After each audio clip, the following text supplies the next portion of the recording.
So COP26 is what's called the Conference of the Parties, and 26 is the Conference of the Parties to do with climate change. So it's an international grouping of all governments, or the vast majority of governments across the world, coming together, not just to discuss climate change, but what actions, tangible actions, could they be taking on the ground in order to mitigate and reduce the level of climate change in the future. Farming will have to change due to climate change, and that's change both in terms of the agricultural production.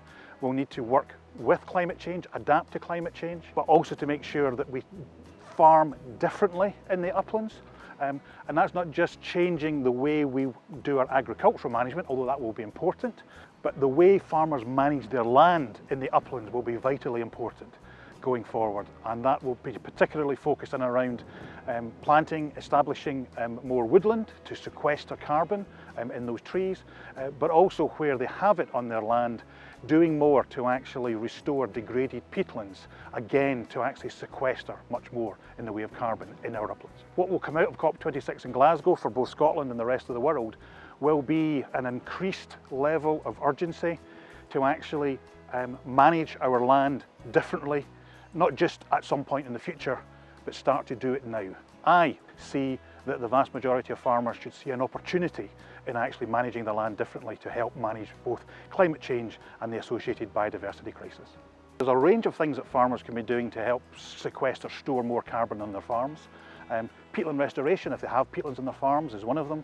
But actually for the vast majority of farmers, no matter where they are, establishing more trees, more woodlands on their farm will be vital. Historically, in Scotland, as in elsewhere in Europe, we've had a separation between trees, woodlands, forests and the rest of the agricultural land.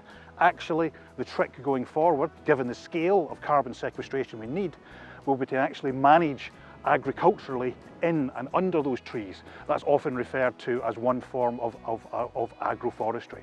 And that is where we need to see a step change within Scotland, getting more trees on farms, integrated into the farming system, not replacing the farming system. So here at Kirkton, Ochtertyre, SRUC's research and demonstration farm, we're working closely with Loch Lomond and the Trossachs National Park to show how you can put trees and woodland elsewhere on a farm like this. We planted a small number, it's only half a field, but about 100 trees within one of our in-by fields, the most important part of a farm like this. That's going to be a small agroforestry plot that will be grazed by sheep. And although it might not seem it to those people that know Crianlarich and how wet Crianlarich can be, most summers we're starting to see drought-like conditions here, and livestock will need much more in the way of shelter and shade. Key thing I would hope that would come out of COP26 for Scotland and upland land managers. So one is we get this increased sense of urgency. We have a target to be net zero by 2045 in Scotland. That means we need to start now, actively changing the management on the farms. And that could be, should be, and I would hope will be, positive for upland land managers. There will always be a need for the uplands to be managed in some shape or form. And the sooner land managers as a whole recognise that, embrace that and engage with that, the better we can move on to continuing to do the positive management that we actually need.